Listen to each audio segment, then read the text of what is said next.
Hey everyone, welcome to the Roundtable with Vienna Whyte, Season 1, Episode 50.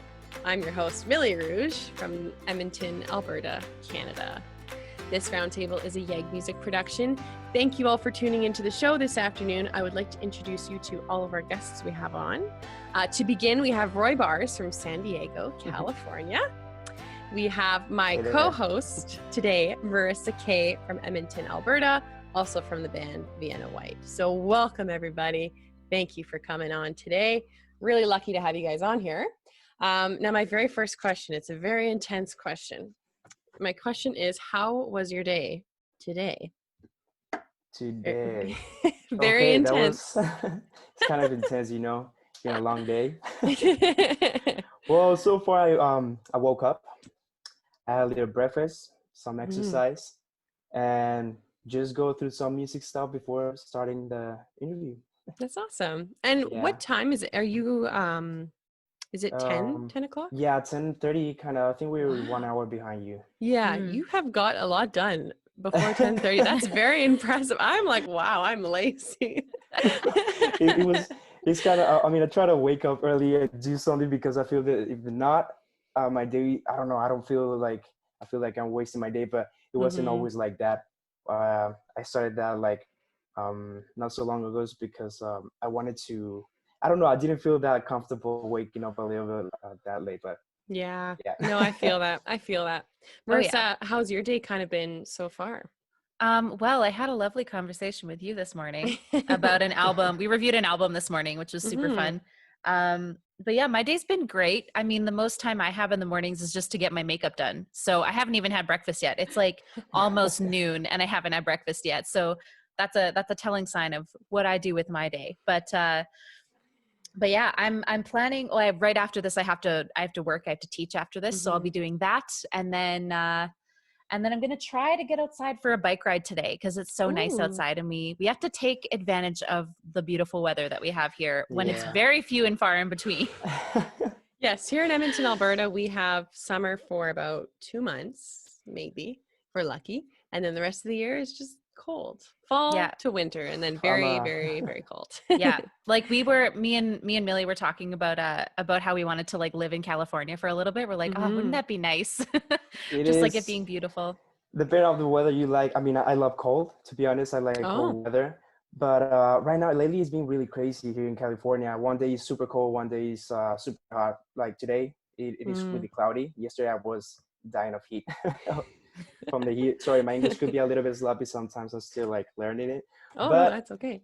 Your English is better than my Spanish will ever be, so it's fine. I doubt that. Probably you can. Well, I will need to use some Spanish later on. I could. I know a couple of Spanish songs, but that's about it. I couldn't tell you what they're about. I can try to pronounce it, but that's about it. Okay, which ones? Can I know which songs do you know? It's by the band. Do you know Los Pingos? They're based in California. Los Pingos. Yeah, I think they're originally from Argentina. They're probably one of my favorite bands. They have one song. It's called Fumasa, I think is what it's called. And like I'm too nervous to do it right now. I can't do it. No worries. No, I think, but I doesn't sound so familiar. I think I don't know them really well.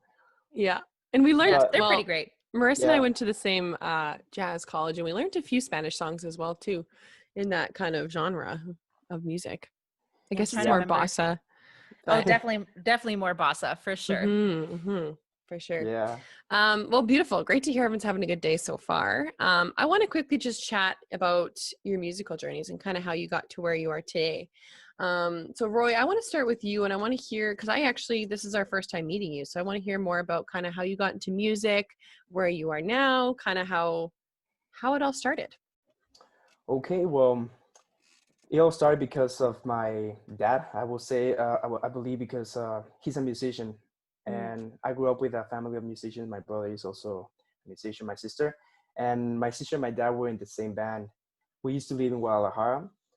And I don't know, since I was a little kid, I wanted to start creating things. And that was like always presented to me. You know, we had a studio in my house that my dad where he rehearsed and everything.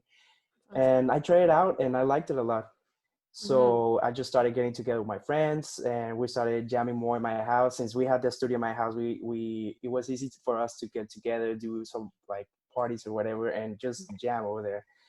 And we started to try to make it a little more serious. I formed some bands. Some bands didn't work out. As always, I changed a couple of times, and I ended up with a really good band that I liked. But growing up, my okay, so let me fix this story because I'm really bad telling stories, but I will do my best. Um, well, yeah, I feel my interest for music started over, with that situation, but my reason to end up here in San Diego was mostly because my family needed support with their business, with that they have, and they needed for my brother and I to move here to San Diego. So I kind of stopped everything that I was doing over there and moved here and tried something new. To be honest, it was a little bit scary at the beginning because I didn't know nobody. It was a sudden change, but I really liked how the music scene is here in San Diego, in California, in general, the United States, really good. I think it's more appreciated, and like there's more opportunities, like more places to perform and stuff like that. And I took like that jump and said like, let's do it though. I mean, I want to support my family and everything. So I started over here from zero. I learned how to produce music.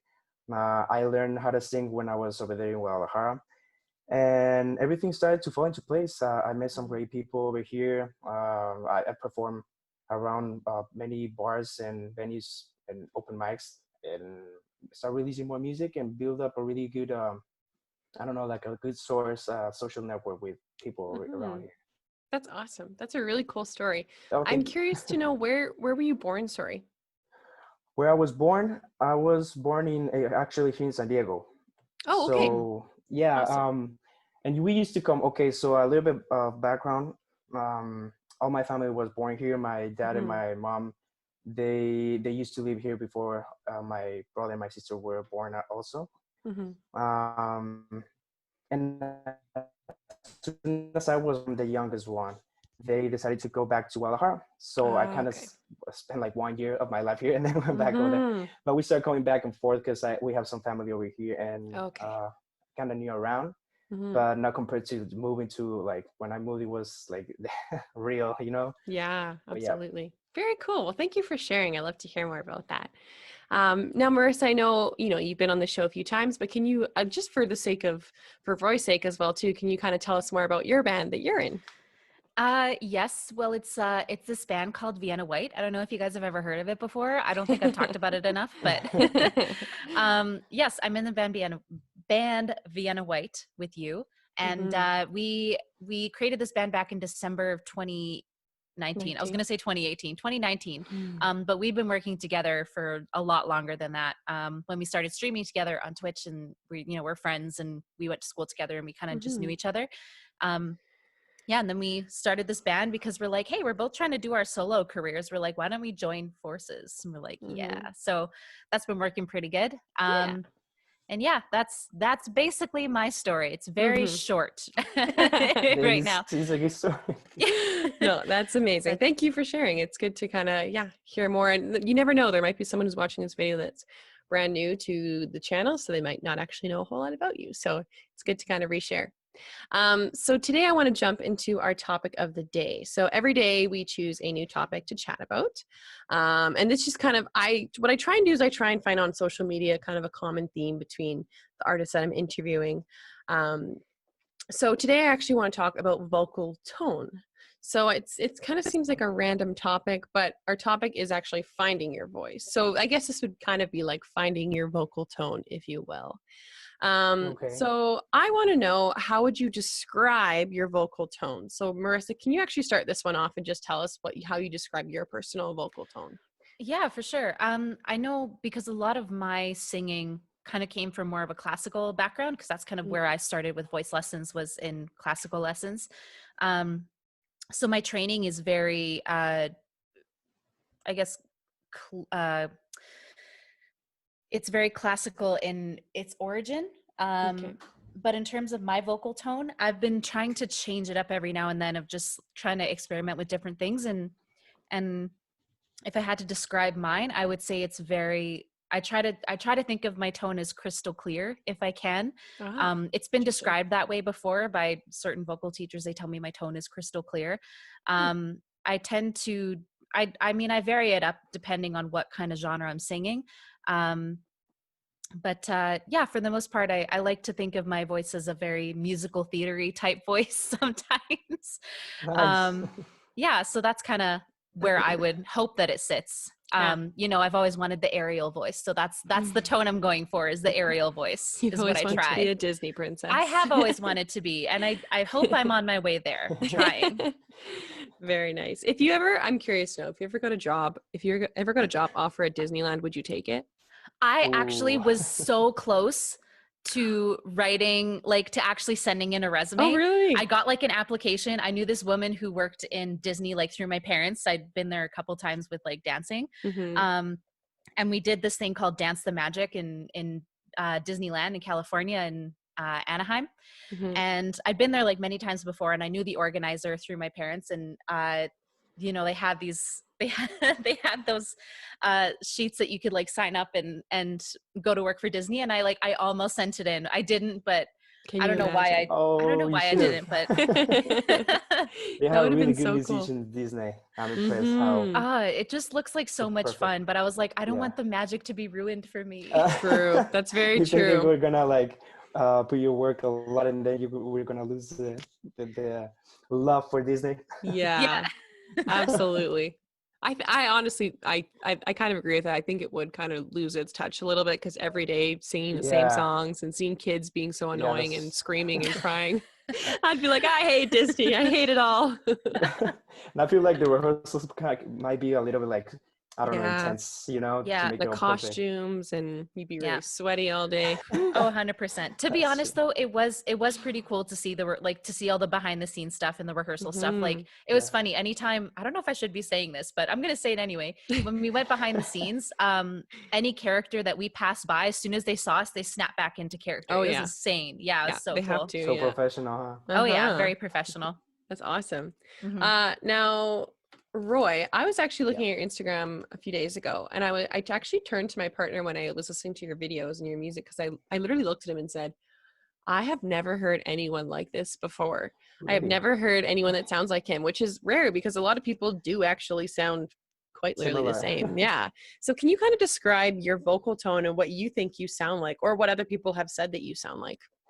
Okay, let me see, because I feel like I'm still kind of figuring out my voice. I know when I was going to class, what my teacher told me was that my range was more of well, in Spanish is tenor.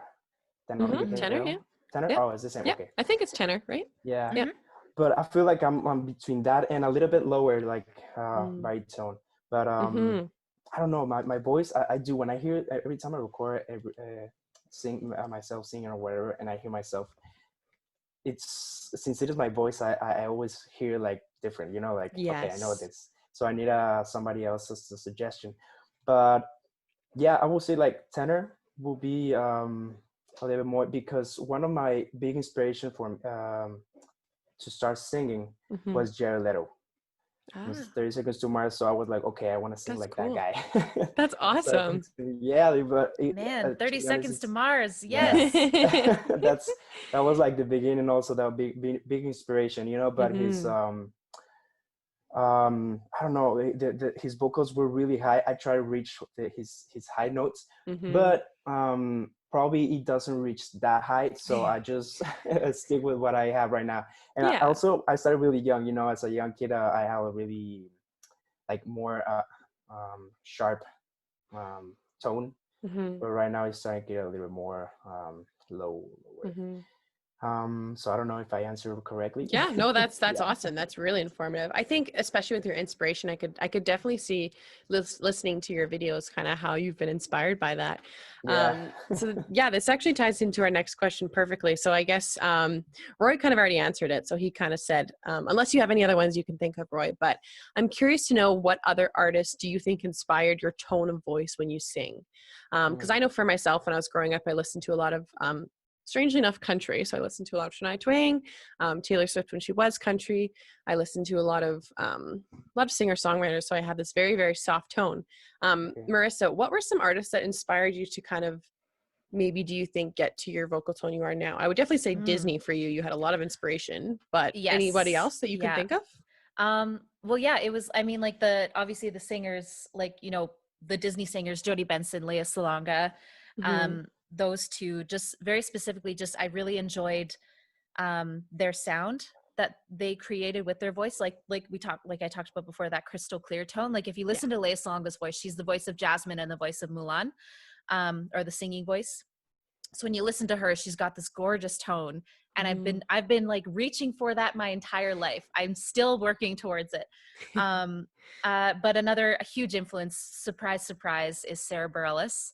I have this deep love for people who just have this kind of effortless way they go about going up into their high range. Mm-hmm. Sara Bareilles is another great one who does a lot of that kind of thing. I guess yeah, I guess the kind of people who influence me are the ones who have that kind of stronger tone.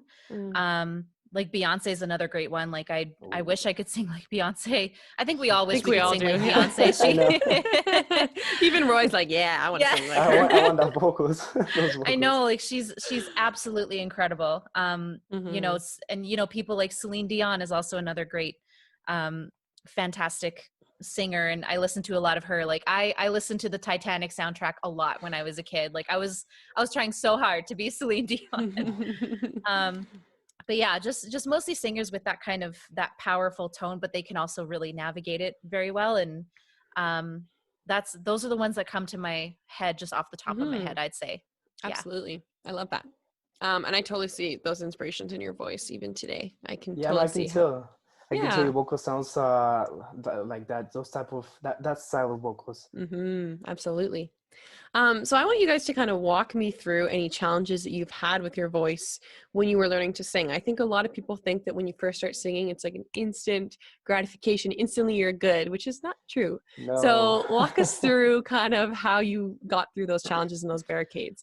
Roy, can you start us off with kind of what you faced? Of course. Well, I feel like I still have some like I still how do you say this, like find some issues when I'm singing, because my vocals every day I feel like it keeps changing.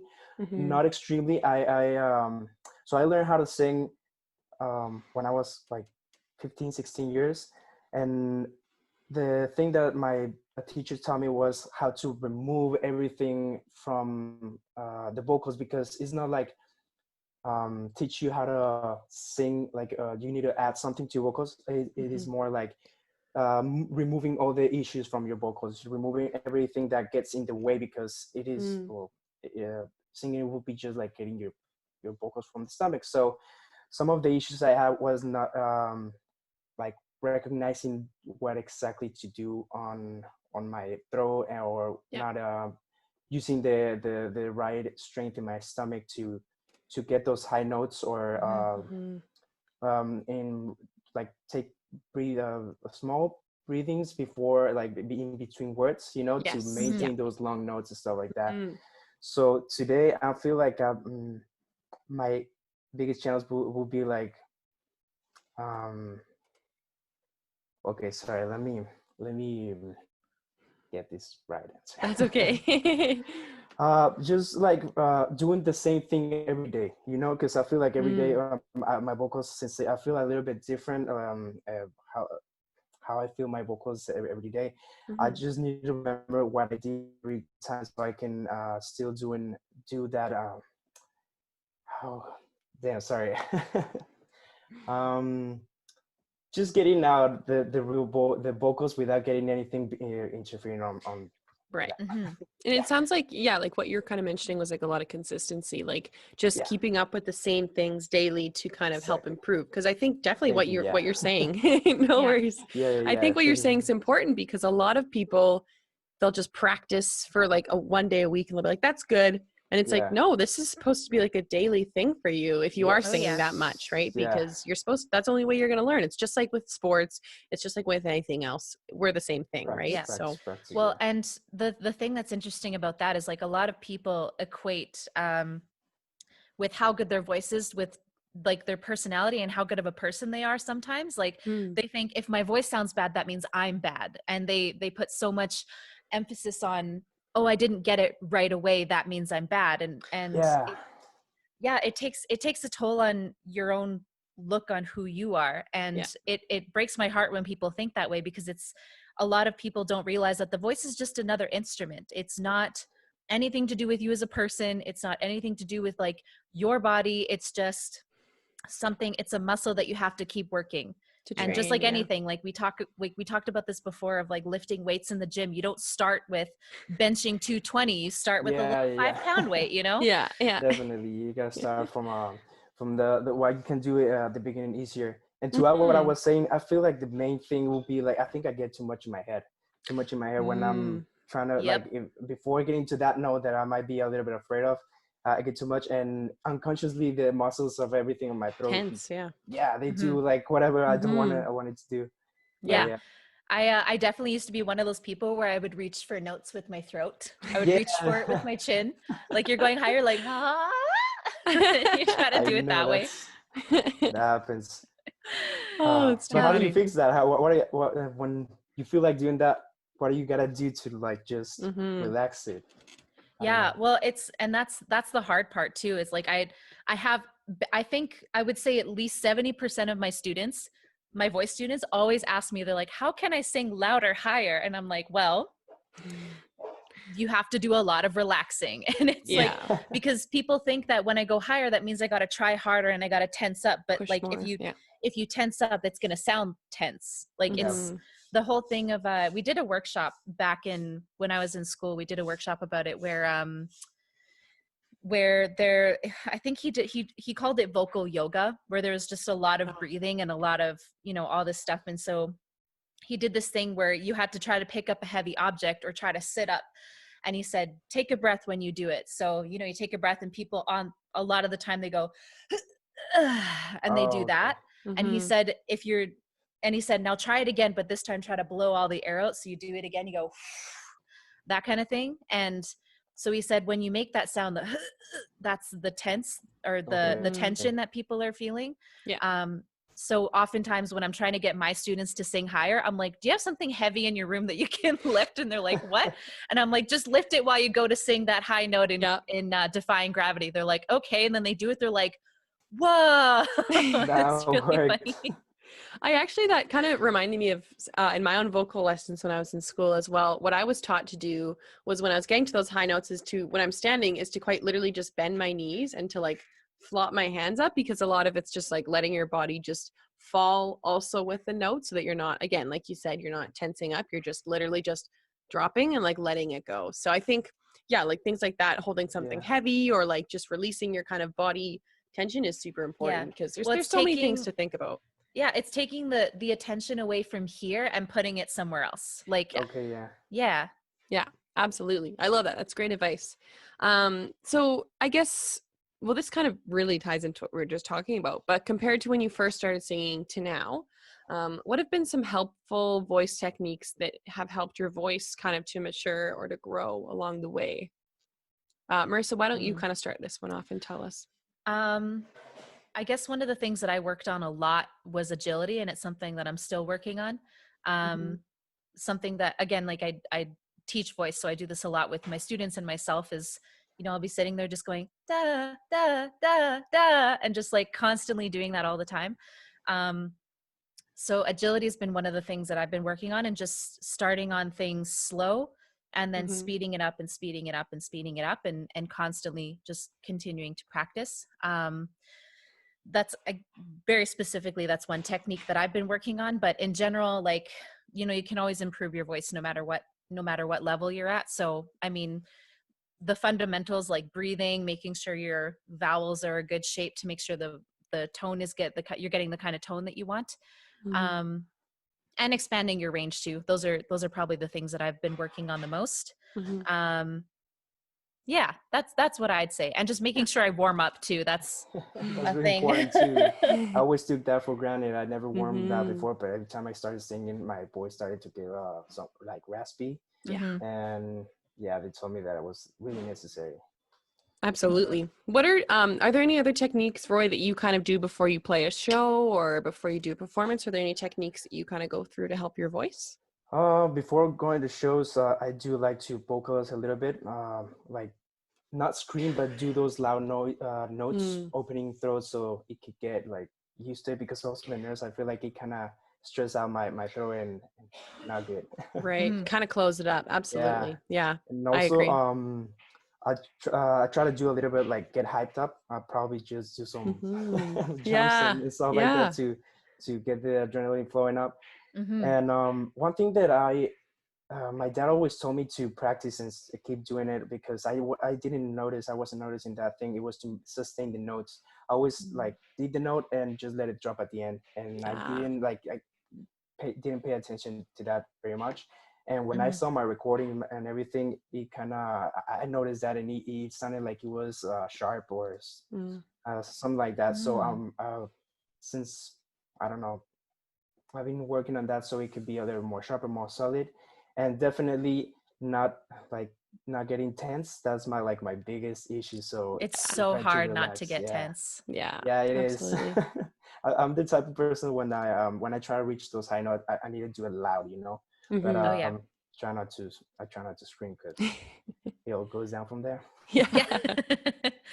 Yeah, that's such a hard thing to do, is keep the tension out. And that's like, yeah, it's a constant battle. Anyone who says they're not tense, I'm like, you're lying, because everyone gets tense all the time, and it's just something that you have to just keep working on. So it's I appreciate like the jumping jacks before doing something, because like you're physically warming your body up. Well, it does kind of that. loosen you up in a way too, right? Because you're Yeah. moving your muscles around, you're kind of getting ready. As much as it hypes you up, it also loosens you up too, which is great. Yeah. And I feel like it opens like the throat. I don't know, like it wakes them up. The vocal cords. Yeah. 100%. I also do a lot of stretching as well beforehand. I remember me and a couple of my vocalist friends, we went to hot yoga, and I remember after hot yoga, I felt like I could sing for hours after doing that. Those are like kind of the moments that I do enjoy, that I don't understand sometimes, but I'm like, okay, right now my vocal is perfect. I want to sing right now, and I'm at the car, like, okay, what should I do? You pull out your phone, you're like, let me sing something. So I can remember it's never going to sound this good. I have felt that so many times, especially after like full-blown concerts. I'm like, I could sing for another 2 hours, but you really shouldn't sing that long. I have a kind of a would you rather question for you both. If you could only choose to either only sing for the rest of your life, or your other option is you only get to play a single instrument of your choosing for the rest of your life. And so either you get to sing for the rest of your life, or you only get to play an instrument for the rest of your life. You can't do both. You can't mix them up. Which would you choose and why? It's hard. Am I good at both of them? Or like, if I play the guitar or whatever, am I supposed to be good in that situation? Oh, are you good at them? Let's say you're like an expert. So you're an expert in either singing only, or you're an expert in playing an instrument only, but you can only pick one for the rest of your life. You can't do one or the other. That's good. That's a good question. Is gonna go for me first or for?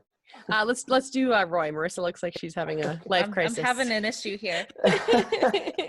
I think I would definitely go for vocals. Okay. Kind of, there's some pleasure of getting into those right notes when you sing. I don't know why, but it's like a high. Yeah. It feels good. It's accomplishing. Yeah. How about yourself, Marissa? What's kind of your thoughts? So you're going through in your head. Well, I'm trying to think through this practically, because I know that, drummers and guitar players get a lot of session work. Okay.